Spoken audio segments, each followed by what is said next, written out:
Welcome to the CDC Weight Loss and Diabetes Prevention Program. The lies you've been told about weight loss and 4 simple steps to losing belly fat and changing your future.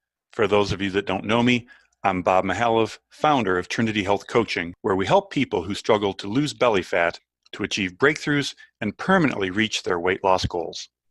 Our promise to you is that you'll learn 4 secrets for losing dangerous belly fat, even if nothing else has worked for you before, that you'll understand what truly causes weight gain and belly fat better than most medical professionals do. And finally, there is nothing for sale at the end of this webinar. I want to ask you if you can relate to this. Have you tried diet after diet, each one promising results that they couldn't deliver? Or maybe one worked for a while, but it was impossible to stay on? Have you been conditioned to believe that the only way to lose weight is to eat less and exercise more? The truth is that weight loss is not obtained by working out for hours and eating nothing but boiled chicken with salad. Are you tired of eating different food from the rest of your family because they want to eat food that actually tastes good? Year after year, have you set goals to lose those extra inches but can't seem to ever make it permanent? The good news is it's not your fault. The real problem is that we've been taught the wrong way to eat based on false science for the last 40 years. Counting calories is not the answer. Understanding what's really behind weight gain will help you to break free from the frustration you've been fighting all these years. Now, I'll start by telling you that this is not for everybody. It is for people who have struggled to lose weight or belly fat for years and finally want to lose it for life, who want to eat great tasting food following a dietary protocol that they can stay on for life, and who don't just want more information, but are ready to get results, are coachable, and are willing to take action. So before we go any further, I'd like to introduce who we are. Here I am with my wife, Vicki, who is our senior health coach and a CDC certified lifestyle coach. Vicki and I started in the wellness field for very different reasons. For me, it came as a result of my first wife, Claudia's death from breast cancer at the young age of 43. I learned so much about what causes most chronic diseases as we were going through that ordeal, and it instilled in me a desire to help other people learn how much control they have over their own health. I do this to help others avoid the suffering that my wife and our entire family went through so they can live longer, healthier lives. In Vicki's case, she's coming at it from a very different perspective. She struggled with being overweight to the point where she became pre-diabetic, and she was totally frustrated with her inability to keep her weight under control or to keep her blood sugar under control. As we've implemented these lifestyle changes that we're going to share with you today, it's allowed us to help many others over the years. We've got a decade of experience helping women and men, individuals, families, and even entire companies to lose weight and be healthy through the programs that we've offered. We've got significant experience helping people learn how to change their eating habits through providing healthy cooking classes and providing tips to our clients on ingredient substitutions that will allow you to make your favorite dishes healthier. We've even been featured on multiple local TV shows promoting wellness to our community. So let's now start by talking about secret number 1. Eating fat does not make you fat. We go back and look at the history of obesity in our country. Back in the 60s and into the 70s, the US adult obesity rate was running at about 12% of the population. By the late 70s, it had crept up to about 15%, and the government felt like they needed to get involved. So they did, and they told us 2 things. First, they told us that we needed to exercise more, and secondly, they rolled out the food pyramid, which focused on reducing calories by eating less fat and eating more grains. As a result of that, what do you think happened next? Well, look at what happened to obesity after the government got involved. There's a problem with what they told us to do. And that problem is that fat's not what makes us fat. In fact, if you look even deeper at the numbers over the last 30 to 40 years, you can see that the orange line here represents how obesity has risen from 15% up to over 35%, and it's even a little bit higher now as we get into the end of this decade. However, the blue line shows that our daily fat intake hasn't changed over that time. So that just reinforces the fact that dietary fat as a percentage of calories is not the cause of the obesity epidemic. But we need to take a little even deeper look at this. Once again, the orange line represents the obesity rate, but the blue line represents added fats that have increased over the last 30 to 40 years. And those added fats are the polyunsaturated fatty acids that come from seed oils like corn oil, safflower oil, vegetable oil, the things that they've told us to use for cooking. Unfortunately, those high man-made fats are very closely tied to obesity. So secret number one is that we need to eat plenty of whole food fats and eliminate the man-made fats from our diet. Secret number two, it's not about counting calories. So they've told us over the last several decades that the reason that we gain weight is because we eat more calories than we burn. We're told that we need to balance our calorie intake through the foods that we eat to our calorie expenditure, which comes from exercise. And if we balance those two, we'll balance our weight. But what does that balancing really look like at a deeper level? How do we balance our calories? Well, here's what we know from science. 1 pound is 3,500 calories. 2 pounds is 7,000 calories. 1 bite of chicken equates to about 19 calories. So let's look at what happens over the course of 365 days in 1 year. What happens to our balance if every day we eat 1 extra bite of chicken more than we burn? That 1 extra bite, which is 19 calories, would equal 7,000 calories over a year. Those 7,000 extra calories would cause you to gain 2 pounds every year. If we did that for 10 years, we would gain 20 extra pounds, all from eating 1 extra bite of chicken each day. So the question is, in order not to gain 20 pounds every decade of life, are we able to balance our food intake down to 1 bite a day? That's a pretty unrealistic expectation. It's basically impossible. Nobody can count calories that accurately. Clearly, something else must be going on. Now, we're not saying that calories don't matter and you can eat an unlimited amount every day. But calories are not the driving factor when it comes to weight gain or weight loss. The truth is, all calories are not equal. Different foods do different things in our body. Let's consider 100 calories of broccoli versus 100 calories of chocolate cake. Common sense tells you that these do very different things in our body. Yet the experts that promote the calories in versus calorie out approach would have you believe that they have the same impact on your weight. All I can tell you is, if that's truly the case, give me the cake every time. But we know that that doesn't make sense. There's more to it than calories in, calories out. So what is really going on? Your body is brilliantly designed to withstand feast days and times of famine. We have different hormones that regulate different things in our body, such as how food is processed, how much we burn, and how hungry we get. We can't cover all of these in this webinar, but let's talk briefly about number one, which is how food is processed. So let's start by looking at insulin. Insulin is our storage hormone. Food causes our body to make insulin. Insulin's job is to store glucose and amino acids from the foods that we eat in the cells of our body. Carbs cause the most insulin, as sugar in the blood is the most harmful situation. Protein causes some insulin, so that the amino acids can be shuttled into the muscle cells. Fat causes virtually no insulin response. Let's look at a quick animation in more detail to show how this all works.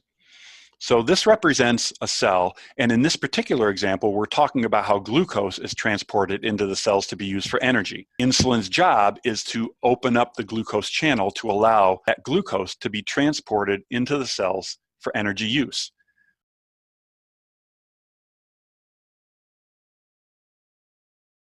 This is an analogy to help reinforce the idea that insulin is necessary to get glucose out of the bloodstream and into the cells where it can be used. In the Japanese subway system, they employ pushers to force extra passengers into the subway trains.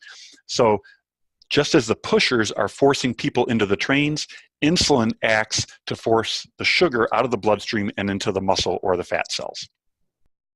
Now, 60 years ago, only 1% of Americans had type 2 diabetes. Obviously, we have the same genes we do today as we did 60 years ago. It's clearly not a genetic issue. So in 60 years, diabetes has gone from 1% to 10% of the adult population. And in fact, it's continuing to climb. And by the year 2025, the CDC, the Centers for Disease Control, predicts that 20% of US adults will have diabetes. So if it's not genetic, the good news is it's 95% preventable. But it's only preventable when we understand the cause. So let's ask a couple of questions. Does obesity cause diabetes, and diabetes is defined as high blood sugar, or does high blood sugar cause obesity? In other words, which one should we be focusing on? Losing weight or lowering our blood sugar? So when we think about it, when we're children, we start eating the standard American diet based on what we've been taught to eat for years.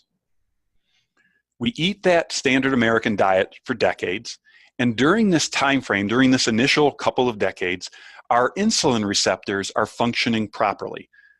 A little bit of insulin is able to shuttle the sugar out of our bloodstream into the cells, or adequately shuttle the amino acids out of our bloodstream into the muscle cells. However, when we continue eating that same standard American diet, we unknowingly become insulin resistant in early adulthood. Insulin resistance basically means that the receptors on the cells are damaged and don't respond properly to the insulin that's being made by our body, so our body has to make even more insulin to do the same job. Think of it in terms of somebody who's struggling with being an alcoholic. When they took their first drink, they got a very significant response. But the longer that they drink, they have to do more and more to get the same high.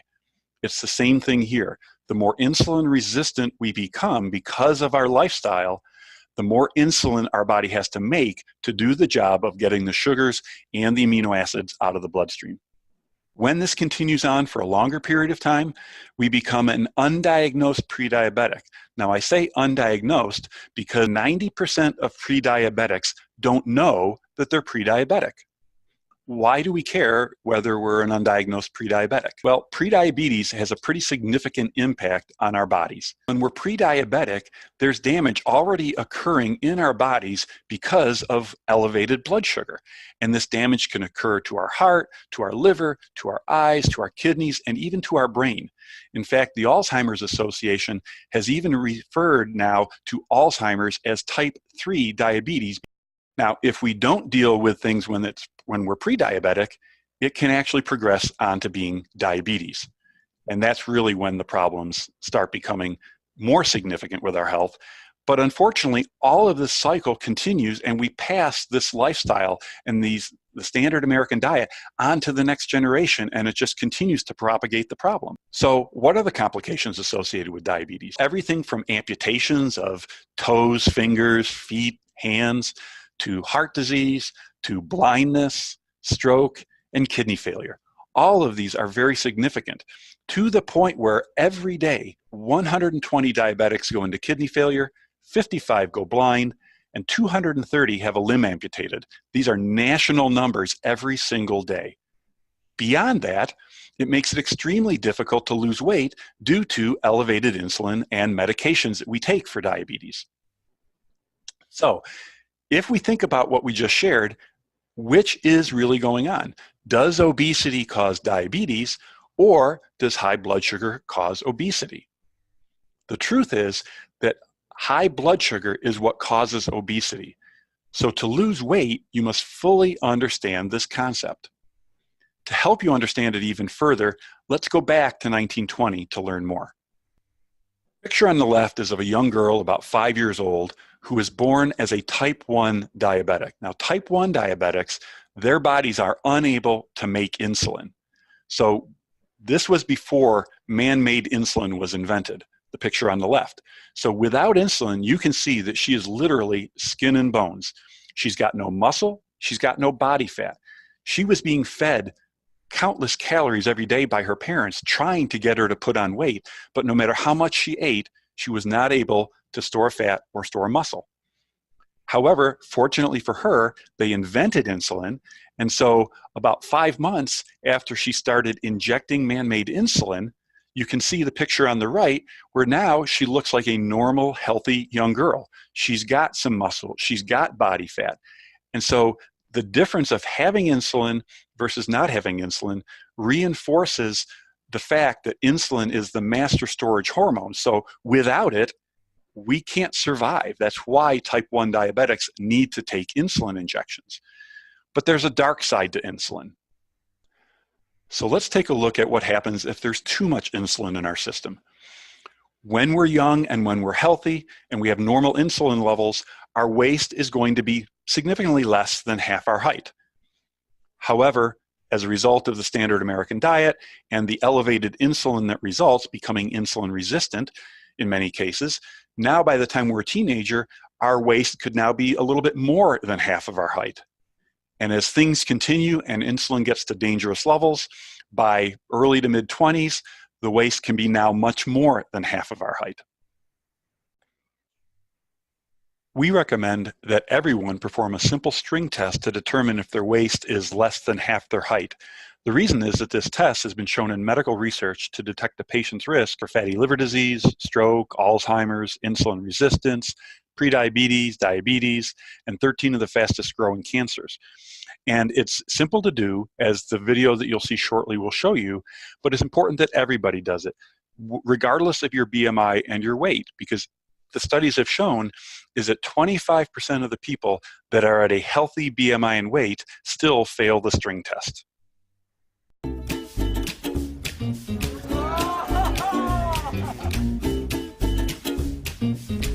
I am a bit surprised by that, yeah, I thought I'd be about right.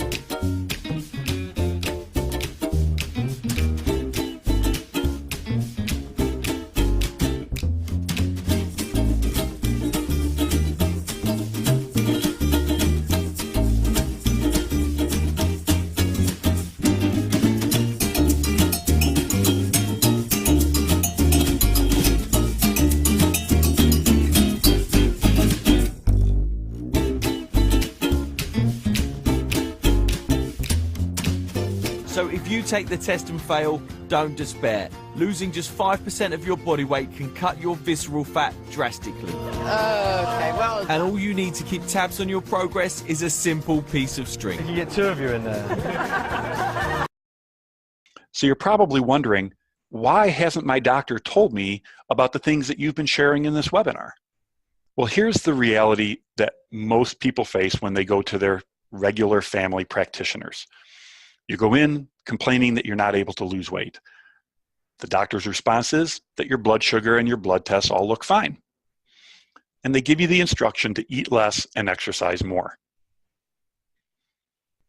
A couple years later, you go back in complaining that you still can't lose any weight. At this point, the doctor says, well, your sugar's up a little bit, but it's still normal. You must be eating too much. A couple years more go by, and you go in complaining that you're gaining weight. At this point, your blood sugar's to the point where you're now diabetic. So now the doctor can give you medication to help you. We've seen this time after time that people are undiagnosed with increasing blood sugar, and it's only when it's so high that they're considered diabetic that the doctor intervenes, because there is no medical intervention for prediabetes or insulin resistance. So it's important that you know your numbers so that you can know for yourself. Most people don't get their numbers. We really encourage you that you get yours. Write these numbers down so that you know what the different ranges are for healthy, for being insulin resistant, for being pre-diabetic, or for becoming diabetic. Because the further you are along this process, the harder it is to reverse your situation. Now, things are different if you happen to work with a doctor that focuses on functional medicine, which functional medicine doctors tend to focus more on prevention through lifestyle change rather than waiting to just diagnose a disease like a traditional doctor does. So in this particular case, the patient might go in saying that they can't seem to lose weight. The functional medicine doctor is measuring both their blood glucose level and their insulin level. So the doctor's response would be, okay, I see why you can't lose weight. Your sugar is okay, but your insulin is starting to creep up. And we know that insulin is a storage hormone. A year later, the patient comes in and indicates that I've tried eating fewer calories, and the doctor intervenes by saying it's not about calories. It's certain foods that you've been eating that are making your insulin rise. Another year goes by, insulin has crept up even higher, blood sugar is going up, and now the doctor intervenes by saying you're pre-diabetic because both your sugar and your insulin are elevated. And at this point, the doctor would recommend the CDC's diabetes prevention program. Unfortunately, many people respond by saying, I don't have time for that, I'm too busy. Well, what happens? A couple years later, you're now a serious diabetic as your insulin has gone way down and your sugar is way up. And at that point you say, well, maybe I should have joined that program that you recommended a couple of years ago. Unfortunately, the doctor's response at that point is, yes, but it's too late now. You need to be on several medications. Don't be that person that puts it off, because people like you are succeeding. One of our clients, Sam, has lost more than 45 pounds and his triglycerides have been lowered by more than 45 points. And you can see how much of a reduction he's had in his belly fat. So let's go on to secret number 3, which is that there are 2 proven ways of eating to control insulin that involve great tasting foods. So you've probably asked yourself the question, what is the healthiest way to eat so that I can lose weight? And you may be even facing the fact that there are so many opinions out there, which ones are actually supported by studies? Unfortunately, there's a lot of confusion. Now, most experts will agree on 4 things. Number 1, that you should eat 4 to 6 cups of non-starchy vegetables every day. Number 2, that eating 1 cup of berries every day for the antioxidants is beneficial. Number 3, that nuts are full of great fats and promote wellness. And number 4, that avocados are full of great fats, so that you should eat a lot of those. But beyond those 4 things, even the experts don't agree. Some promote high protein, others low protein. Some low fat, some high fat ketogenic diet. Some vegan, some low carb. So what's a person to do? Well, the good news is that worldwide, there is starting to be some consensus on what is actually beneficial. Earlier in 2018, the American Diabetes Association, the European Foundation for the Study of Diabetes, and the Australian Diabetes Society all came together on a consensus report. And in that report, they focus on 2 ways of eating that had the most success at controlling blood sugar. One was a low carbohydrate diet, meaning less than 25% of your calories coming from carbs. The other extreme being a plant-based diet. So what do these 2 ways of eating look like? Well, with a vegan plant-based diet, you're going to start by looking at protein, and you're going to be trying to achieve half of your muscle mass in grams of protein per day into your diet. So, for example, if you have 120 pounds of muscle, you'd be looking to eat about 60 grams of protein per day. If you have 150 pounds of muscle, then your target would be 75 grams of protein per day, coming primarily from things like beans and legumes and non-genetically modified soy products. When it comes to carbohydrates, you're going to be going with a high carb diet, greater than 50% of your calories coming from whole food carbohydrates. You still want to avoid processed carbohydrates and stick to the whole food carbs. And when it comes to fat, you're going to be eating about 15% or less of your calories coming from fat. And these fats, again, are going to be plant-based fats, things like avocado and coconut and nuts. On the other side, you're looking at a low-carb diet. Again, you're going to have the same protein goal, about half of your muscle mass in grams of protein per day. But on the carbohydrate side, your target will be somewhere in the neighborhood of 10 to 24% of your calories coming from whole food carbohydrates. And then on the other end, you're going to be looking for greater than 50% of your calories coming from good fats. The CDC program, as delivered by virtually all other organizations, only teaches the low-fat, calorie counting approach to weight loss and blood sugar control. We already discussed how that has limited benefit when it comes to weight loss because of the difficulty in controlling your calories as precisely as you need to, and how calories from different types of food cause very different responses in our bodies. We do teach that approach for those who are set on following that way of eating, but we also teach the more effective, low-fat, vegan, plant-based diet and the low-carb or ketogenic approach so that people can follow whichever one is right for them. Should you decide to go with a low-fat vegan approach, then we can provide you help with how to know how many beans and non-GMO soy products to eat to get sufficient protein into your diet. Remember from earlier, we talked about how you want to get half of your muscle mass in grams of protein per day. Vegans have to really pay attention to make sure they're getting enough protein, and we can give you guidance on that. Secondly, We'll teach you how not to eat too many nuts as snacks during the day, because just 1 cup of nuts will provide you with 1,000 calories. Nuts are very calorie dense. And finally, even the most ardent supporters of a vegan diet and the leaders, the medical leaders in the vegan community, acknowledge that there is a risk of deficiencies in vitamin B12 and the essential fatty acids that come from fish, fatty fish, and fish oil with a vegan diet. So we'll give you guidance on how to get tested annually to know where you're at on those 2 important nutrients, and how to supplement to bring your levels up to the amount that you should have to not just avoid nutrient deficiency health issues, but actually how to optimize your health and reduce your risk of chronic diseases.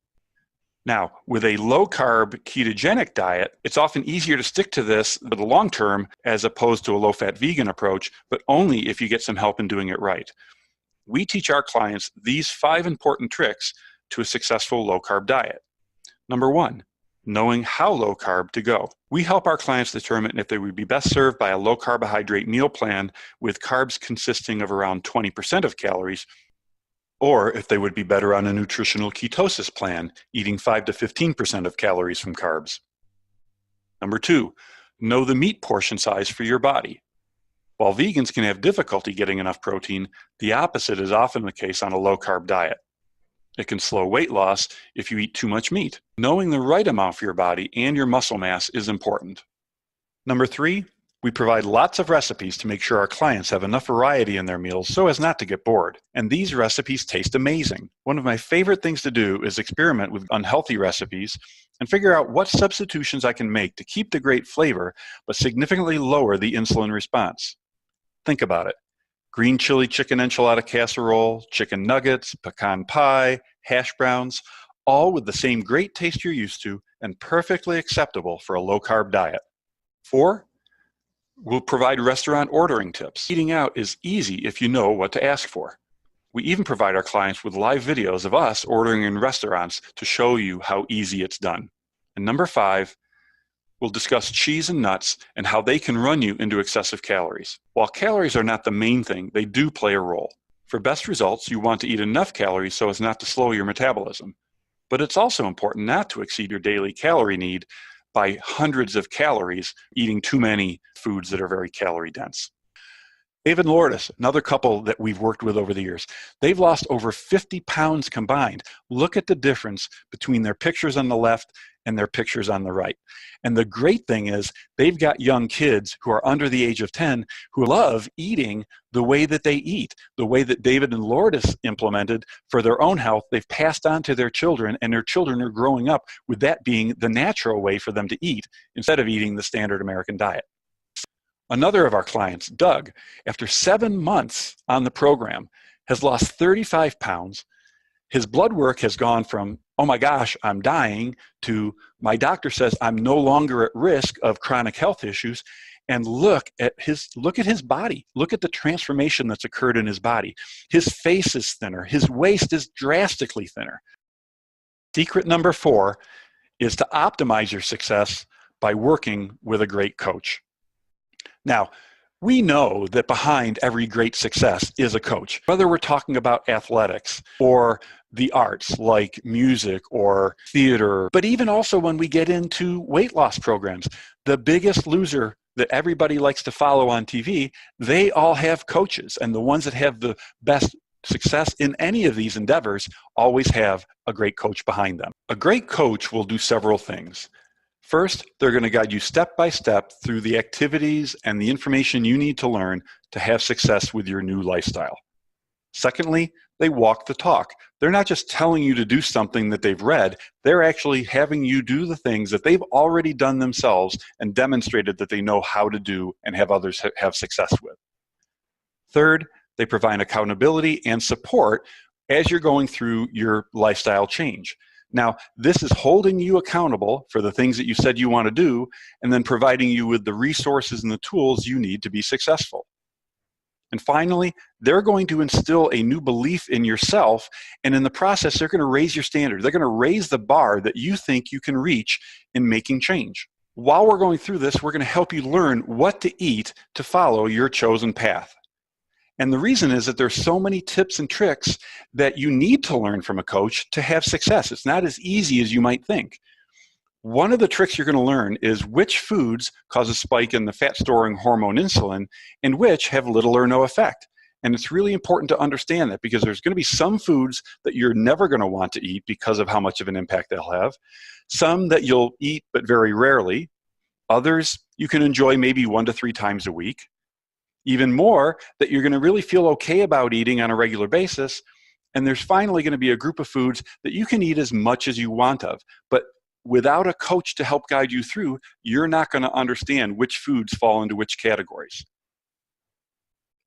So let's kind of go through a few examples just to show you that it's not as easy as you might think to know which foods fall where.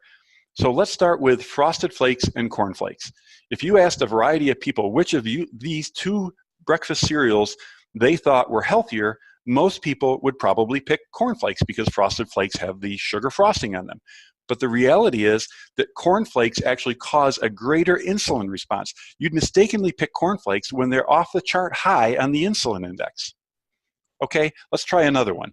Apple juice, an 8-ounce glass of apple juice versus a slice of apple pie. Well, the reality is they have the same insulin response. But without a coach, you might think that you can drink apple juice frequently, not realizing what it's doing to your body. And the third one we're going to look at are comparing 2 eggs versus a half a cup of navy beans. Which one do you think is going to have a greater insulin response? Well, the truth is they're equal. So the point being that it's not intuitive as to what foods you should be eating versus which you shouldn't. That's where coaching comes in. Really, without the coach, you don't really know where to go. So let's recap. What are the things that we've shared with you today? First, eating fat doesn't make you fat, although the man-made fats like vegetable oil and corn oil and other polyunsaturated fatty acids are a problem. Secondly, it's not about counting calories. They do play a small part in weight, but it's mainly the fat-storing hormone insulin that we must watch. Third, you can lose weight and lower your insulin level while enjoying truly great tasting foods. And fourth, you want to optimize your success by working with a great coach. So now you have a choice. You've reached that fork in the road, and you could choose to go it alone, continue down the paths that you've tried in the past, or you could choose to work with the experts that have taken people from where you are to where you want to be. Now, we have set aside time in the next week to speak with you personally about your own health challenges and how you can apply the principles we've just taught you to help you kickstart your new healthy lifestyle. Go to www.trinityhealthcoaching.com/book and schedule a free 45-minute phone consultation with one of our senior health coaches, during which time you can bring up what your personal health goals are, and we can give you some tips on how to best approach accomplishing those goals. Yes, you heard me right. The 45-minute call is absolutely free with no obligation beyond the call. So let's look at Robin, who has been with us for less than 12 months, and during that time has lost a whopping 14% of her body weight. Her adrenal fatigue is gone, according to her. She claims, "My skin no longer looks like an alligator." And the proof is in her face. Look at how thin her face looks now compared to what it was less than 12 months ago. And along with that, her metabolic age, which is a function of how well or poorly your metabolism is working, her metabolic age dropped by 30 years, and her face shows the proof of that. And finally, here's Marianne, another one of our clients, who lost 20 pounds of body fat in just 3 months. Look at that amazing transformation. What you've seen in the examples we've shared with you today are not special cases. These are average people just like you who've achieved tremendous success by sticking to what the coach teaches them to do. Are you not sure which path is right for you? The next short video will give you the answer. It takes less than 1 minute to find out if you may have prediabetes. You can do it here. But you probably won't. You're busy. Kids, work, show coming back in 48 seconds. So let's do this now. Hold up 1 finger if you're a man, women, 0. 3 more fingers if you're over 60, 2 over 50, 1/40. If you're not sure, keep in mind you're sitting on a couch right now, so one more finger if you're not very active. One finger if yes, 0 if no. 1 yes, 0 no. Next, find the body type that looks most like you and hold up that many fingers while I look around awkwardly. And that's it. If you're holding up 5 fingers or more, you probably have prediabetes. Sorry to be so blunt, but hey, you're busy.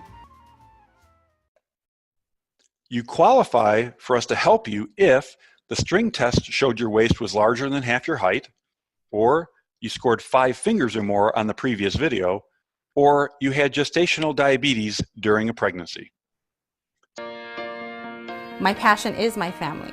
I've learned that I have to take care of me so that I can be there for them and enjoy them. I was at a point where I was losing the motivation, and then this class was offered. And I thought, this is something that I need. What could it hurt? Let me look into it. And I'm glad I did, because it's serving as the additional motivation piece that I need to lead a healthier lifestyle to prevent type 2 diabetes. We check in with each other, giving suggestions to each other and finding different things that may work for us as individuals, that work for one, that might work for another. Everyone is struggling with their weight issues, health issues in many different ways, but yet we're all similar. We provide a lot of positive support to one another. We are being taught in the class ways to manage stress or suggestions. We are taught to take a minute and think about what you're feeling and make healthier choices. The healthier way of eating just becomes a lifestyle, and it's something that you get used to. And this is just one of many more new things that are going to start occurring with this lifestyle change. I know I'm at risk for type 2 diabetes because it runs in my family, and I've had gestational diabetes. My daughter and I were walking, and I started to jog. She was laughing, and I got to her. I said, "Frances, what's so funny?" And she says, "Mom, I've never seen you run." And the next thing you know, that laughing moment broke out into tears because my kids have never seen me run, and I can now, and I love it.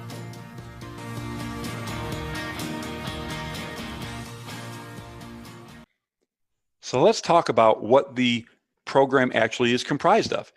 It involves 30 one-hour group sessions spread throughout 1 year. And during that year, we're going to teach you how to cook and shop differently. We're going to help you come up with new ways of increasing activity in your daily routine. You're going to learn how to reduce stress and improve your sleep. You're going to learn how to eat out at restaurants in a healthy way. One of the things we love to do is video ourselves eating out at restaurants and teaching people in the process how to ask for healthy substitutions and what things to ask for. If you never ask, you'll never get it. And finally, we'll get into the hormones and other things that affect your ability to lose the weight and lose the belly fat that you're looking to lose. How do you benefit by going through this? First of all, the average person loses 5 to 10% of their body weight over the year. You have improved sleep and more energy. You're going to learn incredibly new, delicious recipes. You're going to reduce your blood sugar. You're going to slow the insulin response. And ultimately, you're going to reduce your risk for disease. Please take advantage of the free phone call so you can just get a few of the tips that hundreds of people who have lost thousands of pounds with this program have learned. These people are just like you. They were people who were struggling with losing that belly fat, shedding those unwanted pounds. They tried a variety of things without success. They finally jumped on board and made the commitment, and they've had tremendous results, and we'd love to have you have those same kind of results. I will just close by asking you this question. If not this program, then what are you going to do? If you're not going to change with this particular program, what other approach are you going to use to get rid of that belly fat and unwanted weight? And if now is not the right time for you, when is? There's never a better time than right now when you've got it in your mind that I'm ready to make a change. So again, book your call, trinityhealthcoaching.com, and we look forward to talking to you soon.